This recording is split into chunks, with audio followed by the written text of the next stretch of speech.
Saludos, muy buenas tardes. Bienvenidos a otra entrega más de Compendio Legal y Deportivo, tu guía jurídica deportiva. Una servidora, Darneti Lugo, acompañada como siempre de Fabricio Geraldino Ballester, en donde analizamos los temas jurídicos desde una perspectiva distinta, con un abordaje también en el aspecto deportivo. Buenas tardes, Fabricio. Saludos, mi querida amiga, hermana y compañera Darneti Lugo. Para mí siempre es un honor, un placer compartir con todos ustedes durante esta hora de pura información jurídica deportiva. Así es, y hoy tenemos un contenido súper interesante porque estaremos analizando la situación de los herederos en relación a la sucesión y las reclamaciones que se han visto envueltas con los hijos de este astro argentino Diego Maradona. ¿Qué pasa por ahí? ¿Dónde que están los bienes? Eso lo estaremos analizando. También la situación de Donovan Mitchell y el lastimoso incidente en lo cual se vio envuelto, y sobre el respaldo, el apoyo que recibió de sus compañeros atletas frente a una negativa de jugar de participar en un juego. Y entre otros aspectos de los Juegos Tokio, de esos atletas que se han destacado con una participación estelar. Así es, todo esto y mucho más cuando retornemos de la pausa.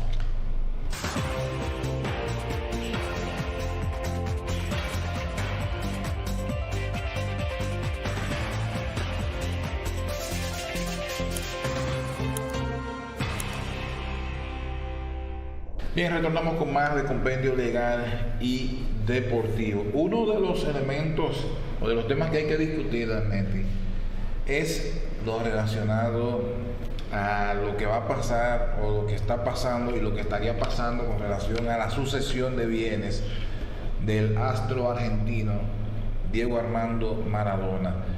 Y la verdad es que se viene un pleito familiar que a todas luces parecería que va a durar cierto tiempo. Diego Armando Maradona tuvo varias familias, tuvo varios hijos con diferentes mujeres a lo largo de su vida. Familias que no llegaron a concatenarse, es decir, no llegaron a llevarse bien. Y eso está saliendo a relucir o se está fortaleciendo ahora después de él haber pasado a mejor vida.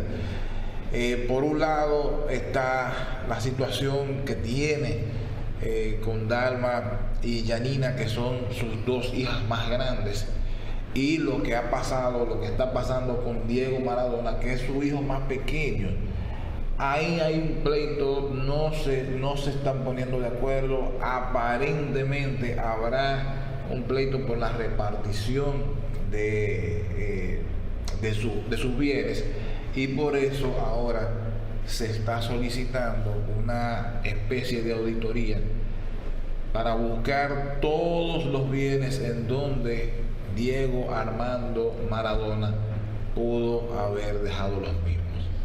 Sí, es una situación muy lamentable. Generalmente cuando un deportista o una persona famosa muere y tiene varias familias o deja una enorme fortuna, siempre vienen los conflictos. No es muy raro que lleguen a acuerdos sobre la base de la negociación. Siempre se lleva un proceso litigioso, y como tú bien manifiestas, son 5 hijos que están reclamando lo relativo a los bienes que dejó el fenecido astro Diego Maradona, en donde la jueza que está apoderada del caso ha solicitado a través de la embajada sobre los bienes o las negociaciones o los instrumentos de valor que pudo haber depositado en distintos países. Estamos hablando en caso de México, Venezuela, Italia, Cuba, entre otros, en donde se va a recopilar información de los bienes que pudo haber adquirido para que puedan ser inventariados y determinar exactamente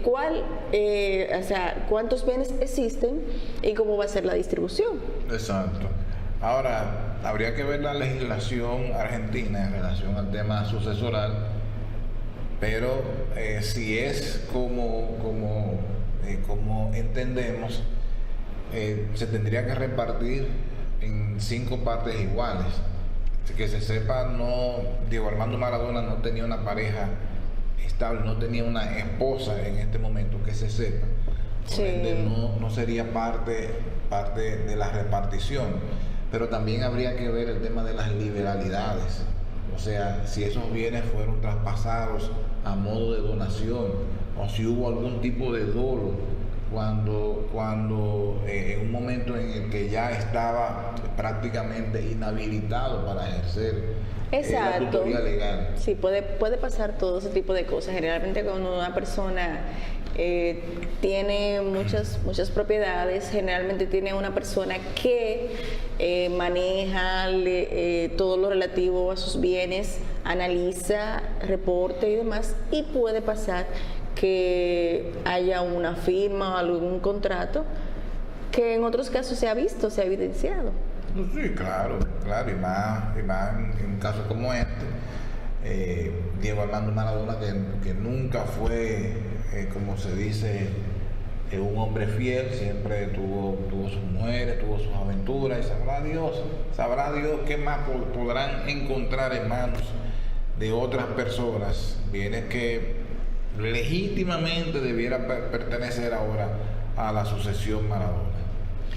Con esto se busca primero determinar cuál es el patrimonio real del fallecido, o sea, de Diego Maradona, determinar lo relativo a las cuentas que existen en el extranjero, y para que la jueza pueda instrumentar bien su proceso y pueda tener las pruebas para tener un fallo en relación a la sucesión. Ahora bien, en caso de que se encuentren bienes en manos de otra persona, ¿cuáles podrían ser los alegatos o los argumentos para declarar o hacer declarar nula la voluntad, en este caso de Diego Armando Maradona, que estando en vida se dio esos bienes?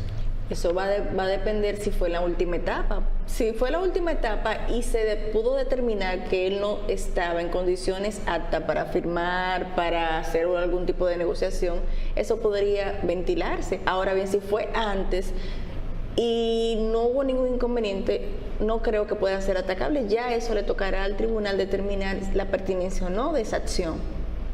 ¿Me entiendes? Porque claro, si por ejemplo hace 2 años o 3 años él vendió una propiedad, la puso en custodia y no es parte del patrimonio, los herederos deberían determinar si realmente hubo dolo o no dentro de la operación. Claro. O por ejemplo que el abogado o la persona que lo haya gestionado no haya tenido un comportamiento ético. Todo ese tipo de cosas se ventilan porque son cosas, cuando se habla de sucesiones hay muchos intereses involucrados que cada parte va a estar pendiente de que no se sustraiga uno de los bienes para que sea incorporado en la partición. Claro.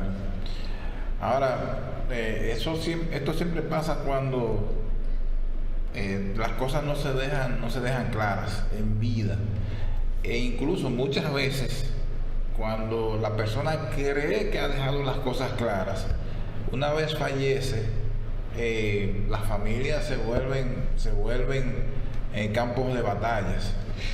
El dinero hace eso.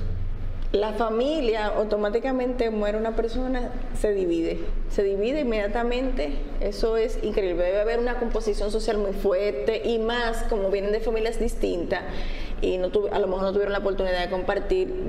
Debe haber algunas reservas o recelos. Tú compartiste más con mi padre, a ti no te toca eso, tú llegaste de último, yo soy la primera. Mira, si nos hacemos un análisis comparativo, por ejemplo, de la muerte de José José, que está en una batalla legal, y según informe, los bienes no fueron dejados a su última esposa, sino a su primera, a sus hijos. Entonces, siempre son cosas que se dan. Generalmente, el que tiene una fortuna y tiene hijos siempre busca orientarse mejor, o un fideicomiso, sucesoral, todo ese tipo de cosas, pero a veces hay bienes que no se incorporan y surgen los conflictos. Porque mira qué pasa, por ejemplo aquí en República Dominicana En cuanto a la distribución, es igual para todos los hermanos. Entonces, ¿qué pasa? ¿Cuáles son de los problemas más comunes? Que a lo mejor el padre que tiene un negocio se lleva a uno de los hijos o dos hijos que trabajan, que echan el negocio para adelante, que lo impulsan, etcétera, pero al final de la jornada le corresponde la misma cuota que al que no lo hizo. Porque la ley no te dice, si tú no trabajas no te toca, es Exacto. simplemente para guardar la legalidad, le corresponde a todo de la misma forma. Claro. Ahora, hay legislaciones que tienen ciertas variaciones con relación a este tema. Por ejemplo, en México, tú no estás obligado necesariamente a heredar a tus hijos. Es una atribución si te da la gana. Tú puedes tener un testamento y decir, bueno, mis bienes los va a heredar la gata negra que vive a 3 esquinas de aquí. O sea, es su derecho. Igualmente en los Estados Unidos. Sí, pero tú sabes que el aspecto de Estados Unidos tiene un sistema distinto al nuestro. Por ejemplo, ellos tienen el sistema Common Law y nosotros tenemos el romano germánico. Sí. O sea, todavía estamos en códigos. Sí. Aunque hemos traído el concepto del fideicomiso hace unos años y muchas personas que tienen propiedades han utilizado esta figura porque es flexible, permite flexibilizar, administrar los bienes para que estudie, le pone condiciones. Yo te voy a entregar tal cantidad de dinero, pero tú tienes que estudiar, tienes que sacar buena nota, tienes que trabajar esa forma, porque tú sabes que con relación al fideicomiso, el aspecto de su historia, si nos vamos a Roma, por ejemplo, el que tenía la posesión, el que tenía bienes, lo que quería garantizar era el legado de a quien se lo pasaba, que no fuera dilapidado y demás. Sin embargo, se han visto historias de aquí de familia que no quieren, por ejemplo, si van a heredar una fortuna, como se dice comúnmente, guayar la yuca. Dicen, no, yo vendo y disfruto mis bienes, pero eso son decisiones familiares y personales. Bueno, yo pienso que sea, sin importar el monto de la herencia que vaya a ser, aunque usted no piense en eso, pero debe dejar las cosas claras. Yo he visto pleitos familiares hasta por 80,000 pesos, literalmente. Por 80,000 pesos. Tú sabes que esas batallas legales duran un tiempo, las personas terminan desgastadas. Desgarrador. Y aparte de eso, salen a relucir cosas, fricciones que estaban guardadas, que se podría decir, aumentar a consecuencia de las pugnas que puedan existir entre las familias. Son batallas desgarradoras, igualmente como las batallas de divorcio. Eso es muy desagradable. Así es, pero vamos a ver la respuesta que le dan en relación al petitorio que hizo la magistrada del caso que está siendo conocido en Buenos Aires, Argentina, respecto a lo relativo a lo sucesoral de los bienes de Diego Baradona. Así que, Fabricio, vamos a una pequeña pausa. Y retornamos con más de Compendio Legal y Deportivo.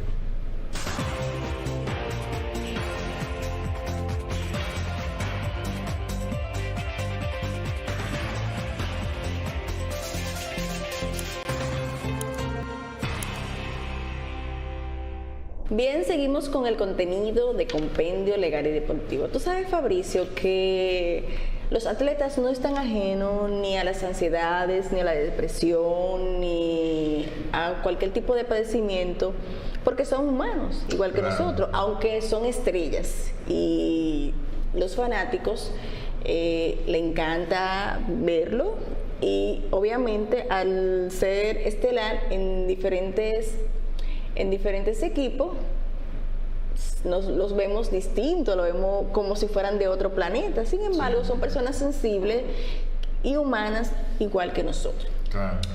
Te cuento eso por una situación que vivió el atleta de Utah Jazz, Donovan Mitchell, el cual desde hace un tiempo ha sufrido de problemas de ansiedad. La ansiedad que puede generarte cualquier tipo, o sea, muchos dicen que es mental, Sin embargo, son comportamientos que afectan la salud. Tú puedes tener ansiedad, por ejemplo, por exceso de trabajo, puedes tener ansiedad por no llegar a tiempo, puedes tener ansiedad porque no tienes el control del juego, entre otras cosas. Pero en su caso, la situación de la ansiedad es porque le tienen miedo a las alturas. Entonces se dio una situación en donde él venía conjuntamente con un grupo, o sea, con sus compañeros, y el avión tuvo que aterrizar forzosamente, lo cual él evidenció, al igual que sus compañeros, el aterrizaje forzoso y todo lo relativo a ese evento, lo cual le generó mucho más ansiedad. Y estamos hablando de que antes de pasar, cuando venía de la high school, venía con esa situación. No sé si en algún momento los dueños de equipo o los coaches hacían algún tipo de intervención con él en relación a un acompañamiento psicológico o ayudarlo a enfrentar ese miedo o ese padecimiento. Sin embargo, es una situación que le está generando problemas y eso trajo como consecuencia que no quisiera jugar. Muchos no lo vieron bien, otros lo apoyaron, pero es una situación que hay que analizarla desde el momento del evento, cómo se sintieron ellos como jugadores. Claro, y la verdad es que varios de los jugadores que han hablado sobre el tema han dicho que pensaban que ya era el final para ellos. O sea, claro, estaban prácticamente ahí, habían pensamientos, bueno, al borde de la muerte, porque estamos hablando de que tú vienes volando un avión y el avión tiene que aterrizar de manera forzosa porque se estaba cogiendo fuego. Exactamente. O sea, tú no sabes si vas a salir ileso de esa situación, porque en un avión tú no puedes saltar, o sea, puedes saltar, pero debe tener tiene que tener paracaídas, pero ¿para dónde cojo? Ay, Padre Santo. O sea, la incertidumbre que tuvieron que vivir esos jóvenes tuvo que ser muy tensa. Oh, pero claro, y la verdad que es una situación que nadie quisiera vivir. O sea, a cualquiera se le sube la ansiedad hasta niveles insospechados. Y bueno, en el caso de Donovan Mitchell, como tú dices, ya él venía sufriendo de ese tipo de ansiedad. O sea, la verdad es que cuando ocurre esto, lo menos que tú piensas es en jugar. O sea, mentalmente tú no estás en un estado o sea, mentalmente tú te sientes que te salvaste, pero básicamente no sabías, o sea, si podías sobrevivir. Claro. Él dice que él le estaba testeando a su familia, despidiéndose. O sea, despidiéndose de este mundo. Sí, porque no sabían qué estaba pasando, pero estaban viendo el fuego y estaban viendo que el avión iba descendiendo. ¿Tú sabes lo que es eso? Bueno, pero es importante, este tema es importante porque deja entrever la importancia de un buen manejo de la salud mental. Los jugadores son personas que se someten a mucho estrés. Sí. Es cierto que la mayoría son multimillonarios, tienen fama, tienen una serie de cosas que el común y corriente de las personas no tienen, pero sí tienen un nivel de estrés mucho más desarrollado que cualquiera de nosotros. El hecho de tener que hacer jugar a un nivel muy alto, en este caso como es el de la NBA, genera mucha presión. Por eso tú ves que hay jugadores como Kevin Love, DeMar DeRozan, Paul George, entre otros, que han hablado del tema de la salud mental de los jugadores. En este caso, el de Donovan Mitchell se ha exacerbado por lo que pasó, pero ya venía con una situación, ya venía con algo que le precedía, que tiene que ver con temas de la salud mental. Es importante, como tú bien dices, porque los jugadores deben, en su proceso, sentirse con un acompañamiento en lo relativo a una parte psicológica, porque maneja mucho estrés, mucha presión, ansiedad, entre otras cosas, y gestionándolo de manera adecuada pueden tener mayor rendimiento. Ahora, en estos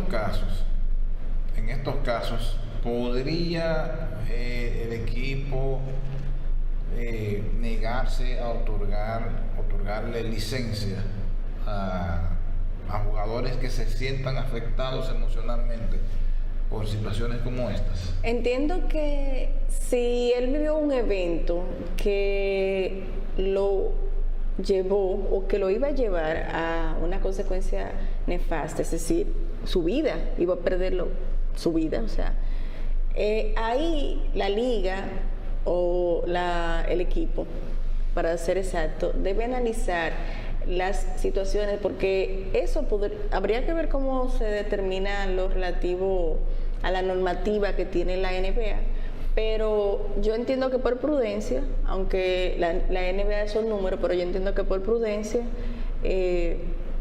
no deben amonestarlo. Que habría la fuerza mayor ahí.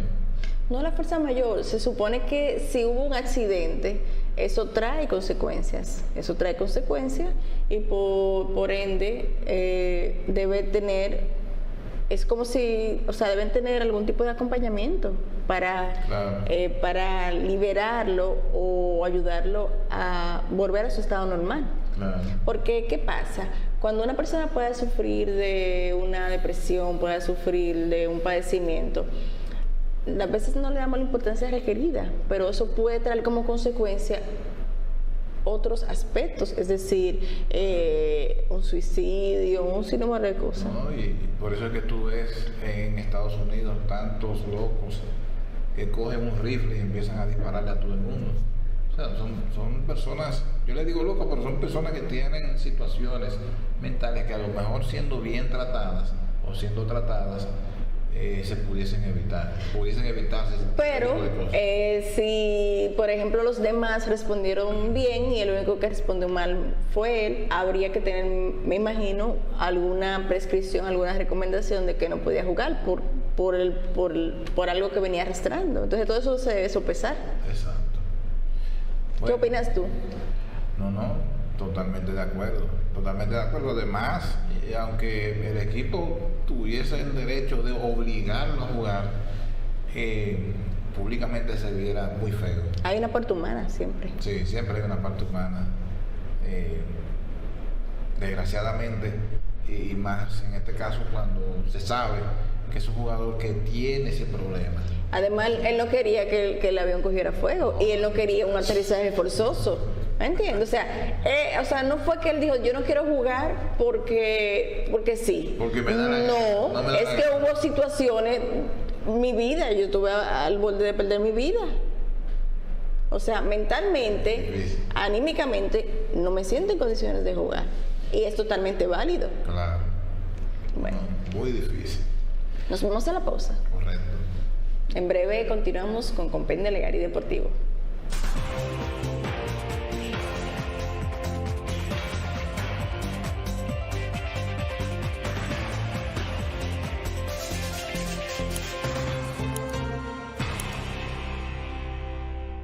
Dicen por ahí, Danetti, que querer es poder. La fuerza de voluntad es importante en todo lo que tú te propongas en la vida. Claro. Ya sea en los deportes, de manera personal, en el trabajo, con un proyecto que tú tengas, un proyecto de vida, etcétera. Debe haber fuerza de voluntad. Exactamente. Los imposibles no existen. Definitivamente. Eso es el mensaje que deja entrever la nadadora Rikako Ikii. Oye, Rikako Ikii, que es japonesa, clasificó para el equipo de relevos combinados de 4 por 100 metros de Japón en los Juegos Olímpicos Tokio 2020. Pero lo más interesante de esto es la historia personal de esta muchacha. Claro, porque ella estuvo prácticamente fuera de combate durante casi 9 meses por padecimiento de leucemia. Entonces no podía estar enfocada en practicar y, o sea, dedicarle el tiempo requerido a la disciplina de natación, que es un ejercicio completísimo. Claro, dicen que la natación es el deporte más completo porque intervienen todos los músculos del cuerpo. Dímelo a mí que yo nado. Entonces, tú tienes no solamente lo de los metros, o sea, la respiración, los movimientos, y además tienes que fuera de la piscina o donde vayas a nadar, tienes que hacer ejercicio para fortalecer las piernas. Exacto. Entre otras cosas, para poder nadar más rápido. Exacto. Entonces, ella estaba padeciendo de leucemia, se tomó una pausa para dedicarse a su salud 100%. A vencer la leucemia. Y participó en los Juegos Olímpicos el pasado domingo y pudo ganar la competencia. Fuerza de voluntad. Esta es una joven de 20 años de edad. La leucemia le apareció teniendo ella un poco más de 18 años. Pero aquí lo importante es que ella batalló con la leucemia, la venció y posteriormente se puso en forma para competir e ir a los Juegos Olímpicos. Parte importante de cualquier enfermedad, para combatir cualquier enfermedad y muy especialmente el cáncer, es la actitud. La actitud mental, o sea, no Sí. sentirte enfermo, porque es que inmediatamente a ti te dan un diagnóstico y tú comienzas a pensar en eso, o lo negativo, o que me voy a morir, entonces ya ahí automáticamente baja tu defensa. Pero si tú tienes una actitud positiva y ella después o sea, le dieron el diagnóstico y cuando ya se pudo enfocar o sea, cuando ya le informaron que podía competir, desde marzo ya comenzó a entrenar, marzo-agosto. No era tiempo suficiente, pero ese espíritu ganador se vio evidenciado en la competencia. La fuerza de voluntad de querer ganar, de querer participar en la competencia. Bueno, eso es para que tú veas lo que es un mal para otros puede ser un bien para otros. Para ella, el hecho de que las Olimpiadas se suspendieran el año pasado le benefició. Claro, porque tuvo ese tiempo recuperándose. Exacto. Y cuando vino se comenzó a reactivar todo y aperturarse los juegos, entonces ahí ya comenzó a entrenar. Exacto.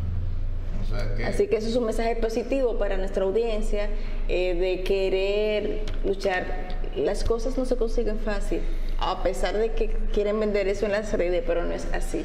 Hay que luchar, hay que prepararse, hay que ganarse las cosas con ímpetu, con corazón y disciplina. Y yo le agrego también con buenos valores. Así es. Hemos llegado al final de este encuentro, de este programa. Recuerden seguirnos a través de nuestras redes sociales, Darneti Lugo, Fabricio Geraldino 123, tanto en YouTube Compendio Legal y Deportivo. Nos pueden buscar, nos pueden seguir, darle a la campanita, suscribirse al canal y así van a poder ver todo el contenido que con mucho amor preparamos todos los miércoles. Hemos concluido, así que nos vemos en un próximo encuentro. Bye bye.